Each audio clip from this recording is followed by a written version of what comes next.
welcome to the webinar from cold New Zealand. So it's just on 7 o'clock AM New Zealand time. The sun is just coming up and we had a really good frost here this morning.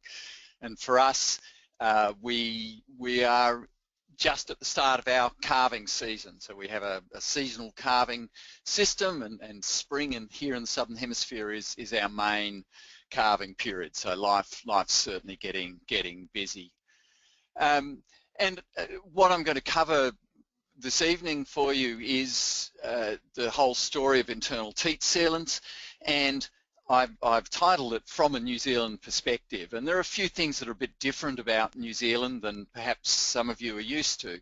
And this opening picture gives you some sort of feel for that. And the key points in here are that our cows are outside 365 days a year. There is basically no housing in the country. The climate is nice enough that we can leave our cattle outside. They're grazed on pasture as our primary nutrition source. And as I mentioned before, we're a seasonal calving system. So there's a few differences from many other industries in the world. And this gives us a slightly different perspective, and we do things perhaps a little differently, which is hopefully of interest to you all. Now, just by way of introduction, the business I'm involved with, as Wendy's mentioned, is Cognosco, which is the research division of a large veterinary practice called Anexa FVC. And this business is as you might guess, is a veterinary business, and we have 4 divisions. So we have a clinical division, so veterinarians doing routine clinical calls out predominantly to dairy cattle, but also beef and sheep and some small animals. We have a consultancy group who are focused on nutrition, farm management, reproduction management, and so on. We have a sales team, and then we have the research division, or Cognosco, which is my baby. We have 14 clinics, 14 branches, 45 vets, of which about 35 are large animal focused and 10 small animal focused, 120 odd staff, and we look after about 800 dairy farms and about 250,000 dairy cows. We've also got 400 beef and sheep farms and a number of small animals. Now, for those of you who haven't had the pleasure of coming to New Zealand, we're based a little town. I'm talking to you this evening from a little place called Morrinsville, which is just south of Auckland, New Zealand's biggest city. And our practice area basically goes from the west coast, a little place called Raglan, right across the centre of the upper half of the North Island here. And this is a really strong dairy area. It's big, flat, open country, and basically it's wall-to-wall dairy cows, which is why we are where we are. And just a little bit of background on the industry for your general interest. There's about 5 million lactating dairy cows in New Zealand, in just a shade under 12,000 herds, which gives us an average herd size of about 400 cows. Cow production is about a bit over 4,000 litres per cow per lactation, which is probably low compared to those of you in the UK, but remembering that we're pasture-based, so these are low input systems. Now, our farmers are paid on milk solids, fat plus protein, not on volume, because 95% of our milk's actually exported around the world. And our farmers are currently being paid $4.50 a kilo milk solids, which probably doesn't mean a lot to you. It's about 26 euro cents a litre, and that's actually coming down, unfortunately, because of the world market prices actually going backwards on us at the moment.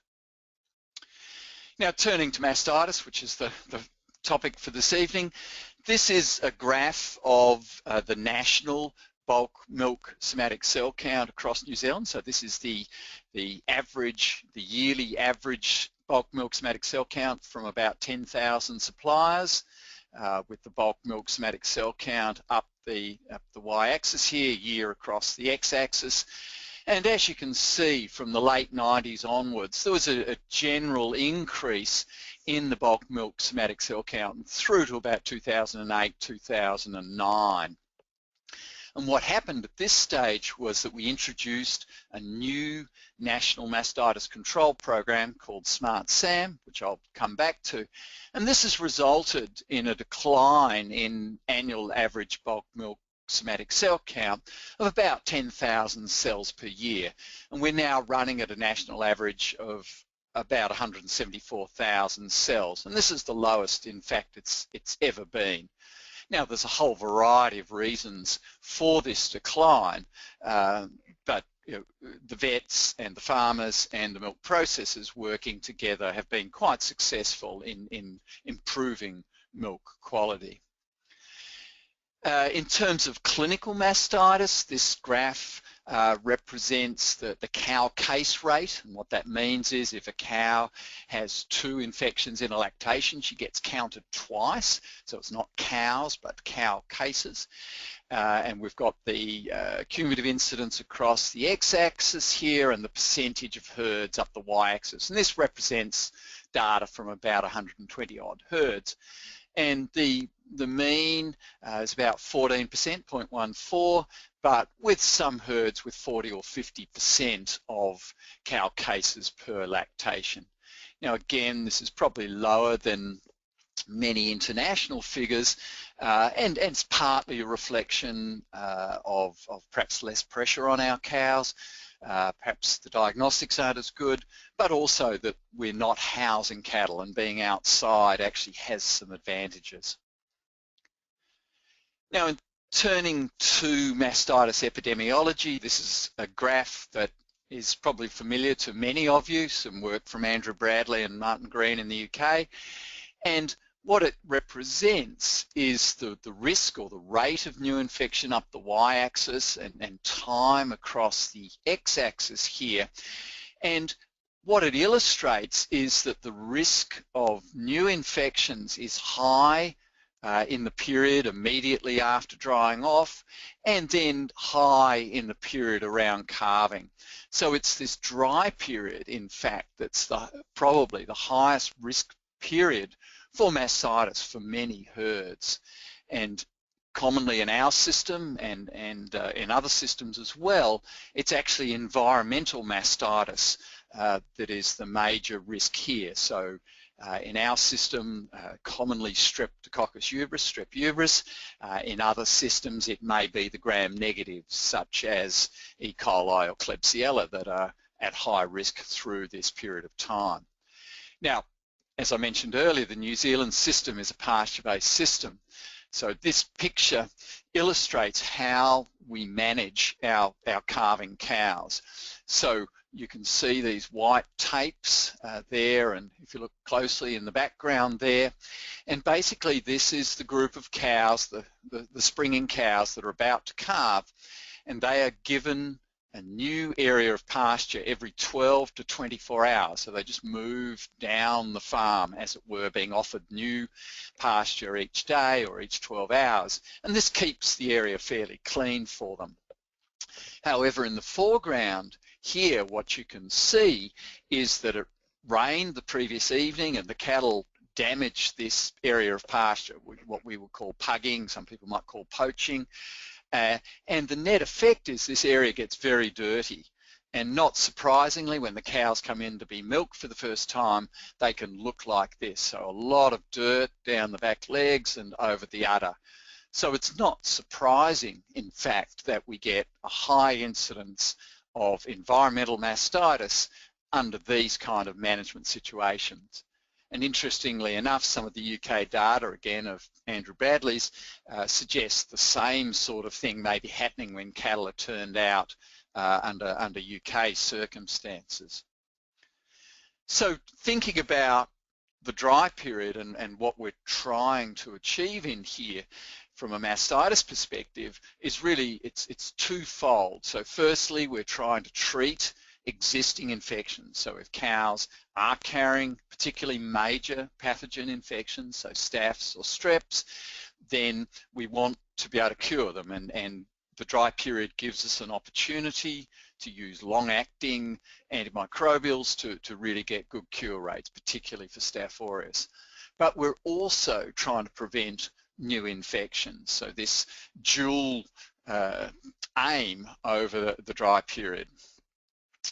So our traditional tools in this space have of course been antibiotics or dry cow therapy, and what we know is that this is a very effective tool.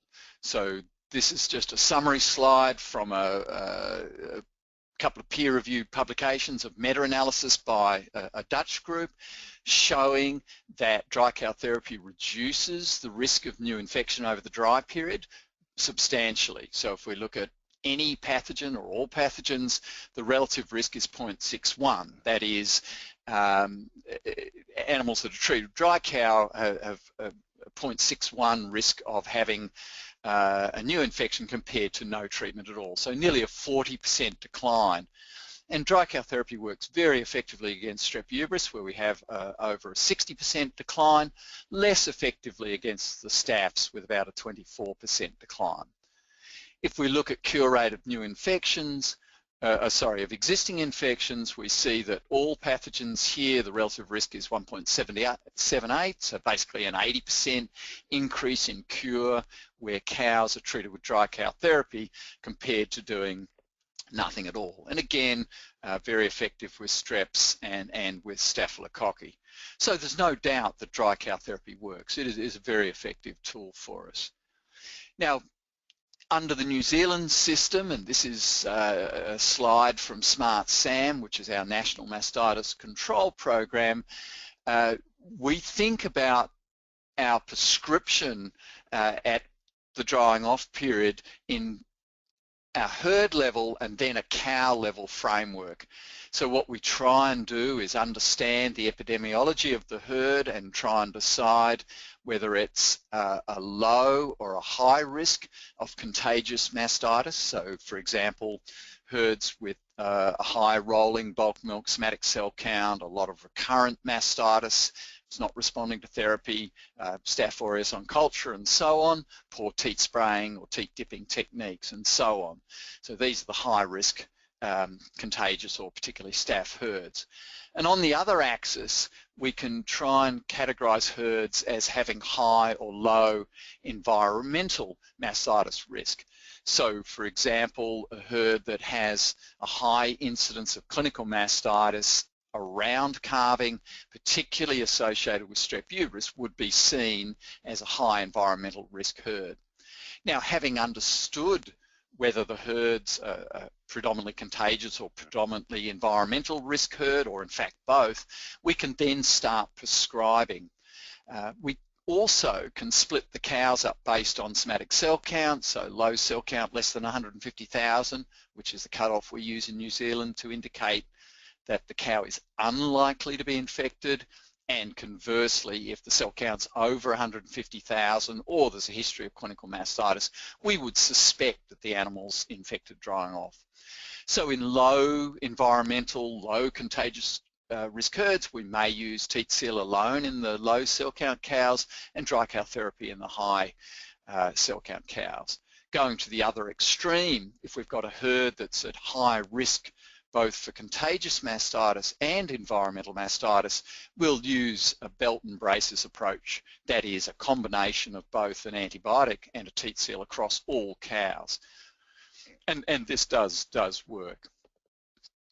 And just to give you an idea of what actually happens in practice, this is analysis of about 500 herds from our own practice where we've got good records of antibiotic usage, and over 2 years here. So the blue represents 2011-12 season, 12-13 in the red.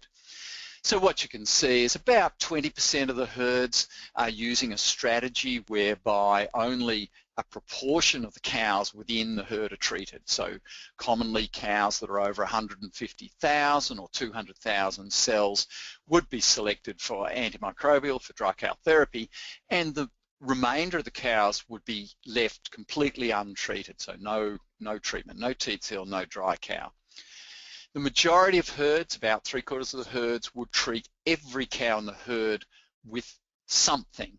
Now what this may mean is dry cow therapy for all cows, or more commonly now would be dry cow therapy for the high cell count, the high risk cows, and teat seal alone in the low cell count, the low risk cows.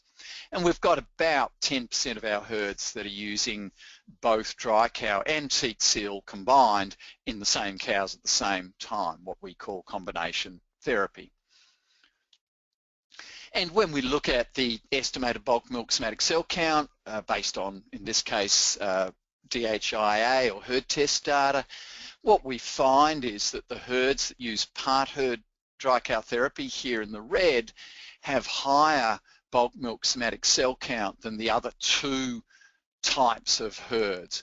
So what it illustrates is that part herd therapy is not as effective at reducing the prevalence of intramammary infection at calving, and hence we have higher cell count through early lactation. And sorry, what I should explain is that under the New Zealand system, we do 4 milk production recordings, or herd tests as we call them, across a lactation. So approximately every 2 months, every cow will be tested for yield and somatic cell count.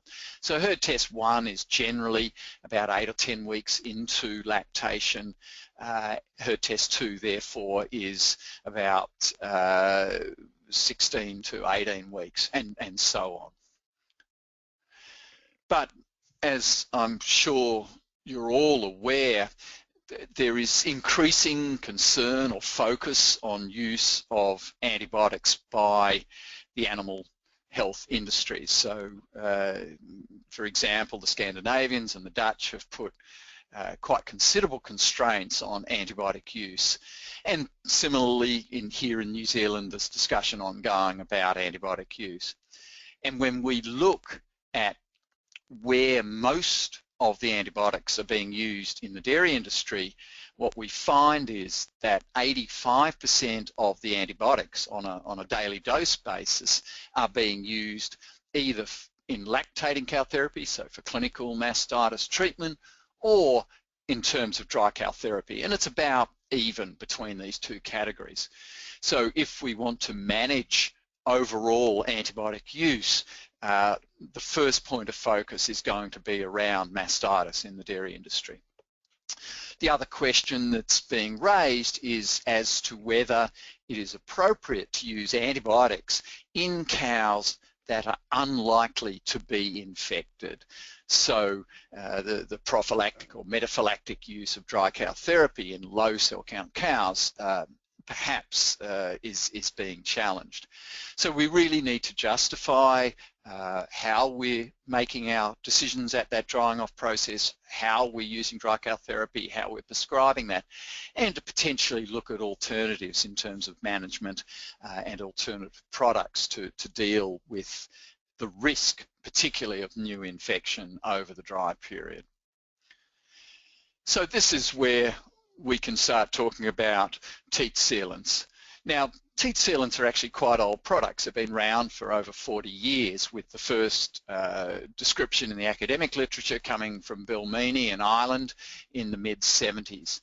And he published on the use of bismuth subnitrate, which acts as an inert physical plug within the teat canal, which theoretically reduces the egress of bacteria and hopefully reduces the new infection rate over the dry period.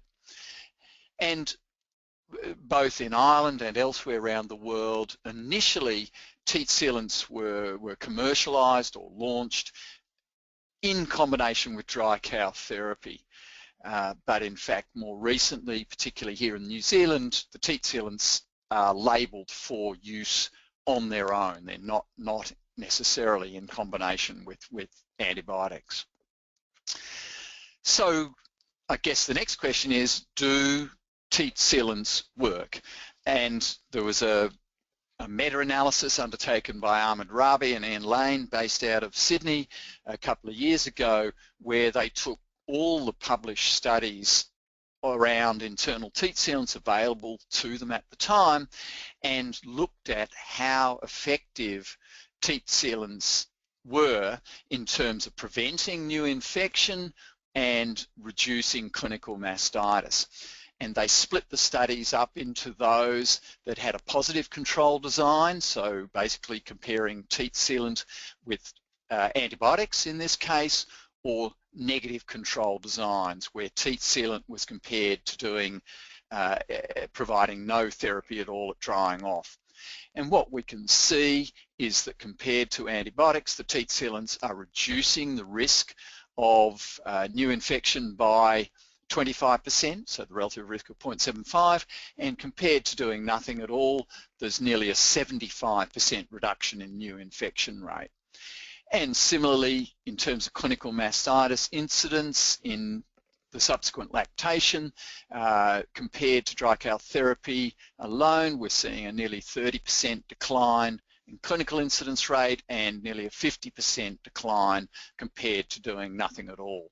So I think this data's fairly compelling to show us that teat sealants alone, in fact, do work.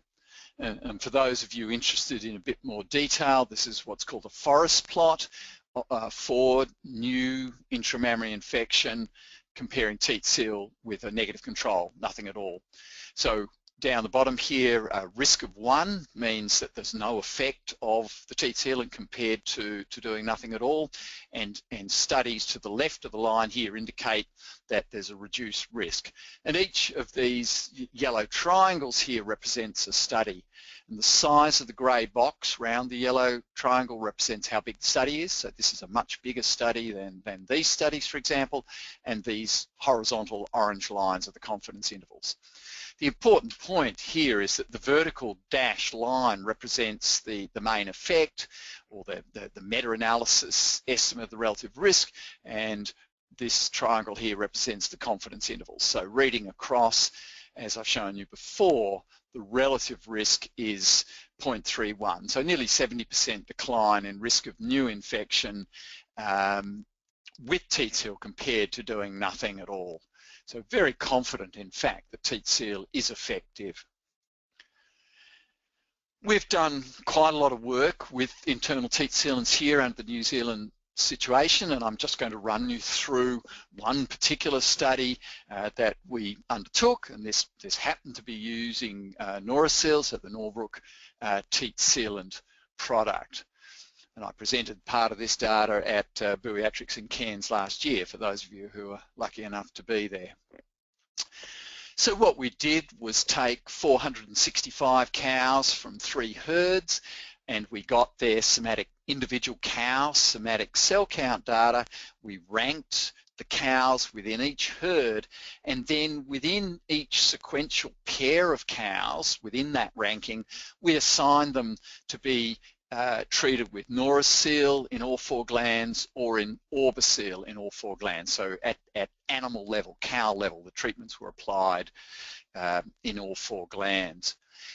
In those cows in the population that had a cell count of greater than 200,000 and hence potentially infected, we also infused cloxacillin. So basically, the higher cell count cows were given what you might call combination therapy, an antimicrobial, an antibiotic, cloxacillin in this case, and one or other of the internal teat sealants. And just to show you a bit more detail around the design, so here's drying off.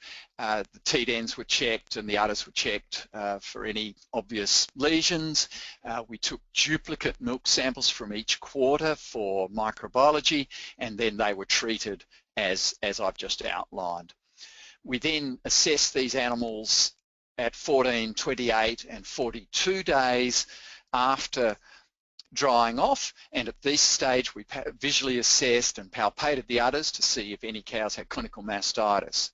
If we perceived they did have clinical mastitis, we actually took a sample and treated them with lactating cow therapy at that stage. Then at calving, or within 5 days of calving, we took duplicate milk samples again for microbiology to assess what the new infection rate was. And if they went clinical, we also took milk samples and treated as appropriately. And we are comparing apples with apples. So this slide just illustrates that the maximum cell count, the age, and the length of the dry period in days did not differ between the Orbiseal and Noraseal for any of these variables. So very well balanced study. We are comparing apples with apples in this case.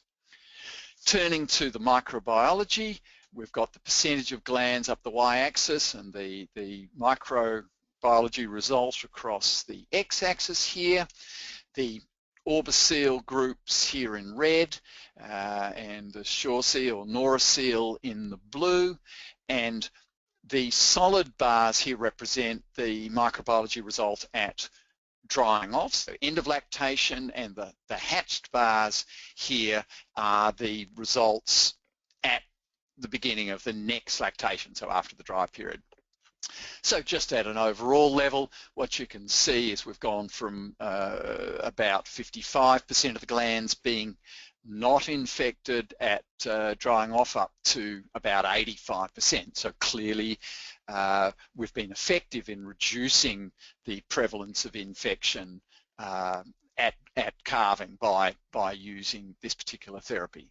And particularly with Carinus, we've had a very major effect there.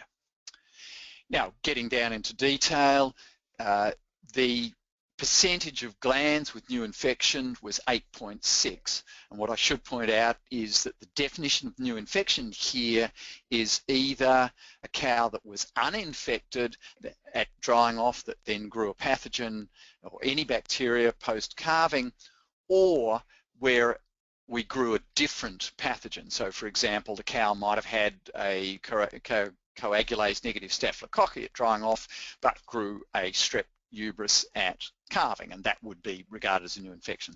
So about 8% of glands were newly infected with any kind of pathogen over the dry period. When we focus in on the environmental pathogens, and particularly strep ubris in our environment, what we can see is that we're down to less than 1.5%. And sorry, what I should also point out is the red represents the Orbiseal and the blue, the Noraseal in this case. If we look at the clinical mastitis over the dry period, 2 cases versus 6 cases in the Orbiseal versus Noraseal, and no significant there. So very low incidence of clinical mastitis over the dry period.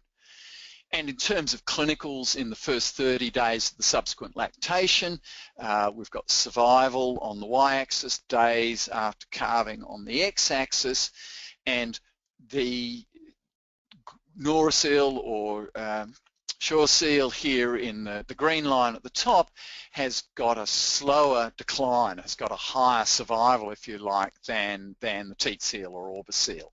And this is in fact significant. So the conclusion here is that we got less clinical mastitis in early lactation with the Shoreseal, the Noraseal in this case. So what I've been talking about is mature cows, lactating cows, but what about use of internal teat sealant in dairy heifers? We got interested in this question because our farmers were complaining, and we were seeing a lot of clinical cases in dairy heifers within a week or so of calving, and not uncommonly we were getting 15 to 20% of heifers coming in with clinical mastitis, almost always due to strep ubris. So we were interested to see if we could reduce the clinical mastitis incidence in these heifers. And we knew from previous literature searches that, and our own data, that a proportion of heifers were infected a month or more before they ever calved, and that some animals became infected in that last month or so of the gestation. So we're interested in asking the question as to how we might reduce the new infection rate and potentially clear existing infection. And to test this, we ran what's called a 2x2 factorial design. So basically what we did was that approximately 4 weeks before the start of the seasonal calving for these groups of heifers, we randomly assigned them to have no treatment at all, so be a control group, have teat seal, internal teat sealants in all 4 glands, to be injected parenterally with tylosin, so this was 5 grams per day for 3 days by intramuscular injection, or a combination of both teat seal and antibiotic. And the logic here was that if the antibiotic was effective in curing existing infection and the teat seal prevented new infection, this is kind of equivalent to dry cow therapy plus teat seal, and we were hoping this would be the most effective. Now, at this time, we also took a milk sample in inverted commas, so actually a dry cow secretion. It's like honey at this stage, but we could get samples and we could culture them, and we assessed the heifer in terms of body condition score, T-den score, and so on.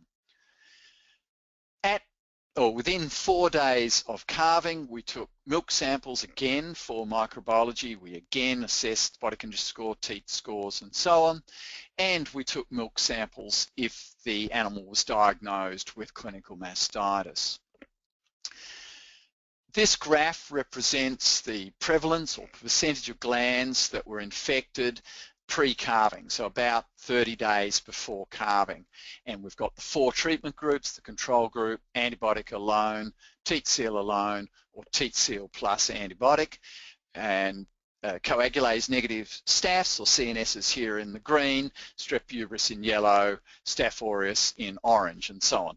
And just to make the point that there's no difference between the treatment groups here in terms of prevalence of infection, and also making the point that 20 to 25% of these glands were infected a month or more before calving. So heifers are not uninfected at this stage. If we look at the post-calving infection or prevalence, again, percentage of glands, the 4 treatment groups across the bottom, same color coding. And the point I want to make here is that the 2 groups treated with teat seal, so the teat seal alone group and the teat seal plus antibiotics, have got a lower prevalence of CNS and uberis than the 2 groups that were not treated with teat seal. What you can also see is that antibiotics alone were not effective. There's no difference, in fact, between the control group and the antibiotic alone group in terms of prevalence. And there's a variety of reasons potentially for that. So if we look at the final analyses, and this is multivariate analysis, which I won't go into, but what we can say from the final analysis is that the risk of new infection over that last month or so of gestation was reduced by 66% where teat seal was used compared to not using teat seal, and there was no effect of using the antibiotic. The prevalence of infection at calving was reduced by 65% with the teat seal, but again, no effect of the antibiotic. And when we look at the clinical mastitis incidence in that first 30 days after calving, in fact, there was no significant difference overall, which when we first saw those results, we were somewhat perplexed. But when we actually got the microbiology results back, the culture results back, what we found was that teat seal reduced the pathogen positive clinical mastitis, i.e. clinical cases from which we grew bacteria, by 70%, and I'll explain that a bit more in a minute. So here's clinical mastitis, just number of glands up the y-axis, the 4 treatment groups across the bottom. And what I'd like you to focus on here is the yellow bars, or the no growths. So in the control group and the antibiotic alone group, what we find is that 15 to 18% of the milk samples from these clinical cases did not grow bacteria. So conversely, this is number of glands, not percentage, majority did grow bacteria. However, when we look at the teat seal and teat seal plus antibiotic group, what we find is that numerically there's a lot more of these glands that did not grow any bacteria compared to animals that did.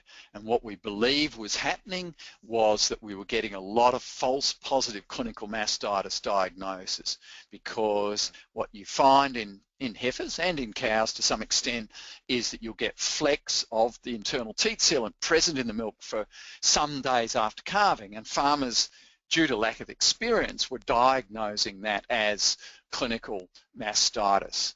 And once we pointed this out, they stopped over-diagnosing it. So this is the clinical mastitis data again, number of glands, the treatment groups by bacterial species. And what you can see is the two teat seal groups here have a significantly lower number of glands from which strep uterus was grown, and also CNS. So basically showing that the teat sealant was in fact effective in reducing clinical mastitis incidence associated with bacteria, particularly with strep uterus, as we'd expected. So just to tidy this up, we are now using teat sealant in heifers on a routine clinical basis. We do about 20,000 heifers a year. Now, coming back to the cows for a minute, we've got the question of, do we use combination? Do we use teat seal plus antibiotics, or do we use antibiotics alone or teat seal alone? Now, some of the early work from here in New Zealand showed that there was no difference between teat seal plus antibiotic versus antibiotics alone, so Murray Wolford's work, and similarly a field study done by some colleagues at Massey showed the same thing. However, Sandra Godden in the United States in the early 2000s did show a benefit of teat seal antibiotics versus antibiotics alone in terms of new infection rate and clinical mastitis rate. And more recently, Andrew Bradley's group extended those findings, and basically, to summarise Andrew's work, in high cell count cows, so animals likely to be infected or at risk of being reinfected, teat seal plus antibiotics, so the combination, resulted in a higher cure rate and a reduced clinical mastitis compared to antibiotics alone. So evidence here that teat seal plus antibiotics is better than antibiotics alone in high cell count cows. But in the low cell count, non-clinical history cows, so cows that are unlikely to be infected at drying off, teat seal plus antibiotic was no different in terms of cure rate and clinical mastitis incidence rate compared to teat seal alone. So again, just emphasising the point that in low cell count, low risk cows, teat seal alone is as effective as antibiotic plus teat seal. Now, one of the questions that farmers and vets here ask is, if we're using teat seal alone, is there a risk that we will be misclassifying animals, so choosing animals for teat seal alone that truly are infected, and hence we're missing the opportunity to use dry cow? And on the flip side of that, if we're not treating them with antibiotics and we've got existing infection, is there an increased risk of clinical mastitis either over the dry period or into subsequent lactation? Now, in terms of how we select cows, we've got a whole series of tools, but in fact the somatic cell count is probably the best tool we've got. And we've done some work here in New Zealand looking at the proportion of cows that have got a major pathogen at drying off, here in the blue, by the maximum somatic cell count across all of the herd tests, or DHIA, cross-lactation. And what you can see is if the maximum cell count is 100,000 or less, we're talking about 2% of those cows may have a major pathogen at drying off. In between 101 and 200,000, we go up to 5 or 6%, and so on. Whereas animals that are more than 500,000 cell count maximum, about 40 to 50% of those cows will be carrying infection in one or more glands. So taking a big data set, in this case nearly 1,700 cows where we had good microbiology data, and splitting them into those that had a major infection drying off, so a staph or a strep predominantly, or a no growth or a minor at drying off, which is this group here, and then splitting them into those that had a maximum cell count of more than 150,000 compared to less than 150,000. And the point of this is that we get most of them right. Most of the major pathogens are picked up being over 150,000, but in fact there were 15 in this case that had cell counts less than 150,000. So if we'd used teat seal alone in the low cell count group, there would have been 15 cows that would have been treated with teat seal alone despite having a major pathogen infection. And for those of you with some epidemiology background, this is a receiver-operator curve with sensitivity and 1 minus specificity, and each of these points on this graph represents a different somatic cell count cut point. But what you can see is that we're achieving, using cell count alone, sensitivities of 80% here with a specificity of, this is 1 minus specificity, so a specificity of about 80%. So in fact, cell count alone is a relatively good test of predicting whether a cow's infected or not. But as you'd expect, as we change the cut point, then we change the characteristics, if you like, or the prediction value of the test. So as the cell count cut point goes up, the sensitivity for finding infection goes down, but the specificity increases as one might expect. So putting that back into numbers for people, if we had a 500 cow herd with a true 10% prevalence of major pathogens, and we used different cut points, so less than 100,000, less than 150, less than 200, and so on, what you see is as the cut point goes up, we miss more and more of these cows with major pathogens slip through the net, if you like, and get classified incorrectly as uninfected.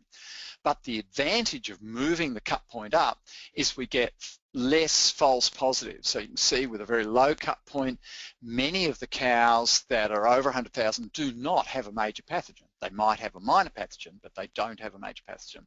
So we're over-treating with antibiotics at this cut point, whereas at this higher cut point, we're treating a lot fewer cows, but with the risk that we're missing more. So it begs the question, what happens if we treat a cow that truly has a major pathogen infection with teat seal alone? Now, luckily, we've done a number of these internal teat sealant product studies where we had herd test data, and we, by design, chose cows less than 200,000 with no clinical mastitis history, and we had milk sampling both at drying off and after calving, so we could define infection status. And the 3 studies here, about 4,600 glands, or about 1,100 cows, and out of these total number of glands, there were 72 that in fact had a major pathogen. So about 1.5% of the cows were misclassified, if you like, as being uninfected, but in fact truly were infected. Now, when we follow these animals through the dry period, what we found is that 2 of these 72 actually went clinical, about 2.5%. So actually similar to animals that weren't infected with a major pathogen. And surprisingly, when we followed these cows through to the subsequent lactation, what we found is that over 90% of them had apparently self-cured. So animals that had staph or a strep at drying off, treated with teat seal alone, no dry cow therapy, teat seal alone, in fact were free of those pathogens at calving. So a very high spontaneous cure rate going on here. So just pulling the whole story together, what I hope I've been able to show you is that teat sealants, internal teat sealants, do reduce the risk of new infection over the dry period in cows, and that in fact it's as effective, or in fact the data suggests more effective than dry cow therapy alone, or in combination in low somatic cell count cows. So the message here is in low cell count cows, teat seal alone does a very good job in terms of reducing that new infection risk, as you may well expect. What we've also shown is that teat seal alone, a month or so before first calving of heifers, is effective in reducing the new infection rate across the latter parts of gestation, reduces prevalence, and it reduces clinical mastitis. A very effective tool for managing mastitis in dairy heifers. And if we use teat seal alone, the risk of misclassification, of incorrectly treating cows based on somatic cell count is relatively low, so long as you have, in our case, 3 or 4 different somatic cell count data points to choose from. And if we use this strategy, we can actually halve or more the total amount of antibiotic used on a dairy farm by switching to a teat seal alone strategy for these low cell count cows. And as a reassurance for everybody, even if we do misclassify, even if we do treat cows that may be infected with a major pathogen at drying off, teat seal alone is not going to aggravate that infection or cause clinical disease. In fact, the spontaneous cure rate's very high, and it's really not a problem to put teat seal into an infected gland. But just to reinforce the message, if we're using any intramammary preparations, but particularly teat sealants, because by definition there's no antibiotics there, hygiene is critical. And unfortunately, every year we do have the odd cow that develops mastitis after teat seal insertion, and almost inevitably these are associated with gram-negative pathogens, so poor hygiene and iatrogenic infection.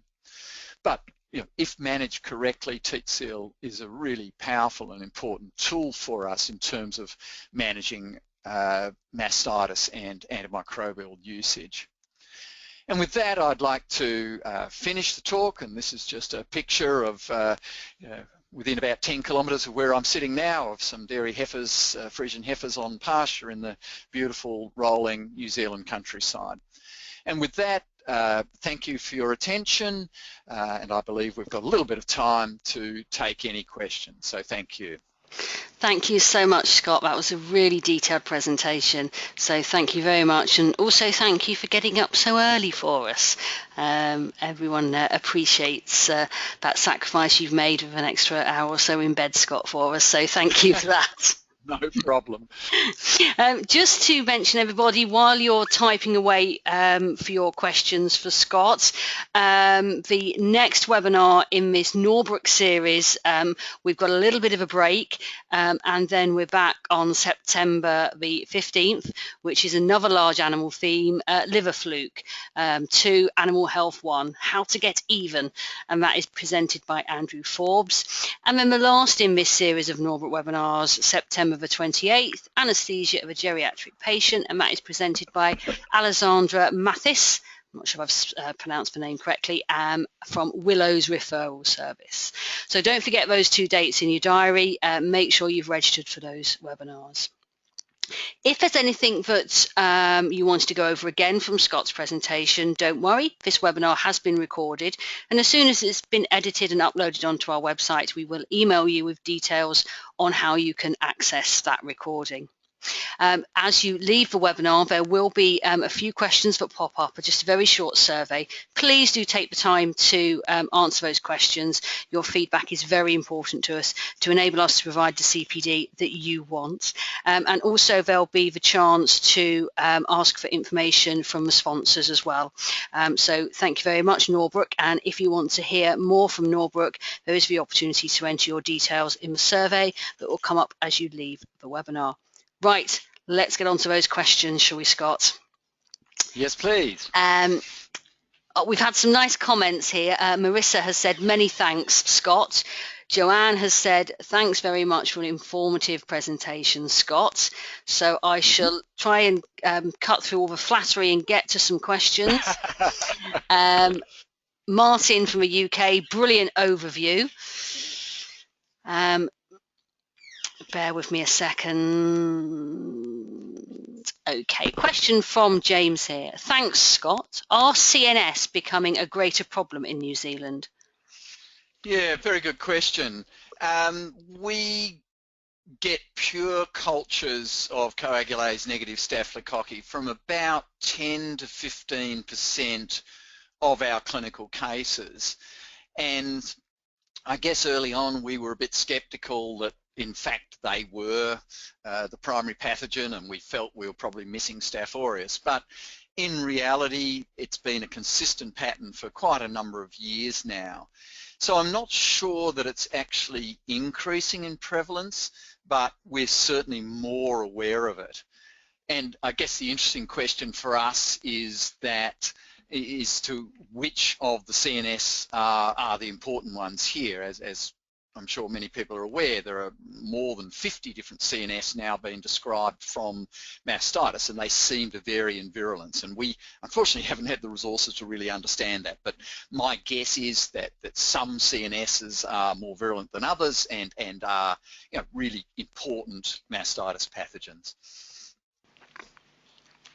Thank you, Scott. We've had a few more questions coming in. Jenny has asked, apart from cost, is there any reason not to also use a TS in cows which require DCT? I'm very supportive of using a combination of an antibiotic and teat seal in those high cell count cows. I think you know, Andrew Bradley's work and Sandra Godden's work in the US, and in fact another study by Duncan Runciman in Australia, which I didn't have time to show you, all are saying that in high cell count cows that the combination of an internal teat sealant plus a dry cow is probably the optimal decision for those animals. So yeah, very supportive of that. And the way we tend to manage that on a clinical basis and a cost basis is to use what we would call a short-acting dry cow therapy, so going back to a lower cost dry cow therapy, but then adding a teat sealant on. And what we find is that the total cost of the two tubes, of the dry cow plus the teat seal, using those combination of products is actually not much more than using a so-called long-acting dry cow therapy. So from a cost point of view, it's almost cost neutral and a bit of extra labour cost, but I think the benefits are there to go down that combination therapy route. Super, thank you, Scott. Katrina has asked, hi, I just wondered, when you are classifying herds as high or low risk with respect to contagious environmental, how is that decision made? Is it bulk milk somatic cell count, bacteriology, or a combination? Thank you very much, by the way, on the end of that one. Okay, that's a very good question, and it's a point of debate. So what we do in New Zealand is that effectively by law, we have to sit down at least once a year with every one of our clients that we're prescribing to and go through the epidemiology of mastitis in their herds. So the data we collect is the bulk milk somatic cell count, which is available to us electronically, the herd test data, the production data, about 70% of our herds have got that data, the clinical mastitis history, and in a proportion of herds, not nearly enough, but in a proportion of herds, we've also got microbiology data. So we would try and use that data to build a picture, I guess, of what the epidemiology is likely to be. So for example, a herd that's running at 250, 300,000 rolling average bulk milk somatic cell count with, 15% clinical mastitis incidence rate, where potentially 20% or 30% of those clinical cases are repeat cases, so we're having therapy failure. And we're getting clinical mastitis cases all the way through a lactation. I would be very suspicious that we've got a staph herd, even if I don't have culture results. Now, preferably I'd have culture. So that gives me a picture of a staph, a contagious herd, and particularly if I know that their teat antisepsis is not good or the culling's not up to speed or so on. Conversely, if you get a herd that may be quite a low bulk milk somatic cell count on average, might be sitting at 100, 150,000, but they get a whole burst of cases of clinical mastitis in the first week or two after calving that are very responsive to therapy, I would be highly suspicious of a strep herd, even again, if I don't have microbiology. So it's forming an informed view of the herd. And I think also, just to be clear, it's not black and white. I mean, they're not staph herds or strep herds. They almost all herds have both pathogens there, and it's just a balance issue, really. Brilliant. Thank you, Scott. If I may keep you just for another couple of questions before we let you go, if that's okay. Far away. Yep. Miranda has asked, how many weeks pre-carving should you infuse teat sealant? Too soon, presumably can't insert. Too late and lose advantage. Yeah, good question. So we, just as an operational thing, we suggest about a month before the start of the heifer calving period, and because of the calving spread that we see in any group of heifers, in reality what that means is that we're infusing between about 2 and 16 weeks before a heifer calves, and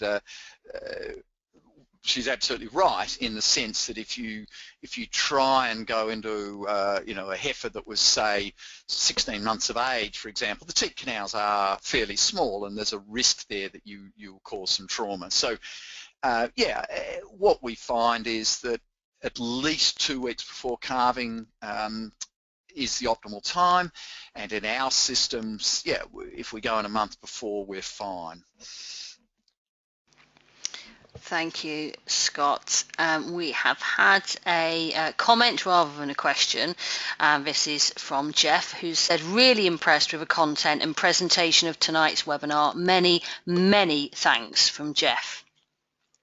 Thank you. That's the downside with presenting a webinar, Scott. You can't see the audience and you can't hear the thunderous round of applause that I'm sure is echoing around the studies and front rooms at the moment from all our attendees. If anybody has any questions, if you're quick on the draw, then do type them into the question box. We've had another question here from Andrew, who has asked, is the NoraSeal study published? I'm embarrassed to say no. It was presented at the World Bariatrics Congress in Cairns last year, so there's an abstract, but it is not, unfortunately, it's not peer-reviewed, published yet, and it's sitting on my to-do list along with a lot of other things, I'm embarrassed to say. Okay, sorry about the embarrassing question there, Scott. We'll move quickly on to some more lovely feedback. And Larry has just said, thank you, very informative webinar. Thank you. And another question from Andrew. Did you measure somatic cell count at first test day post-calving in the NoraSeal study to assess new intramammary infection or cure of intramammary infection? The short answer is yes. We've got that data and we just ran out of time to present it. But the short answer is there was no significant difference in the it was actually, I took a log of the somatic cell count for statistical reasons, but the point is, the message is there's no difference in somatic cell count at that first production recording, at that first herd test between the two treatment groups. And from memory, the cell count averaged about 80,000 cells, so a great majority of those cows were down below the 150,000 cut point we would use to define as an animal as likely uninfected. Brilliant. Thank you so much, Scott, for your presentation. This evening for us in the UK, very early morning for you. Andrew has just commented, thanks, a great talk. Thank you once again to Norbrook for sponsoring this series. We have a little break from the Norbrook webinars until September the 15th, so make sure you're registered. We have our normal webinar vet webinars carrying on all through the summer, so hopefully we'll see you on a webinar over the summer. Do please take a few moments to fill out the survey, which will pop up as you leave the webinar. Your feedback is very important to us, and also you've got the opportunity to pass your details on to Norbrook if you have any specific questions for them directly. So once again, thank you so much, Scott, for getting up so early for us, and hopefully the sun is up with you now, is it, or is it still dark there? No, the sun has come up as I've been speaking, so it's a glorious blue sky day here in New Zealand. Excellent. Thank you so much, Scott. Thank you so much, Norbrook, for sponsoring this webinar, and thank you everybody for attending and for your lovely feedback, and hopefully see you all on a webinar soon. Thank you very much. Good night, everybody.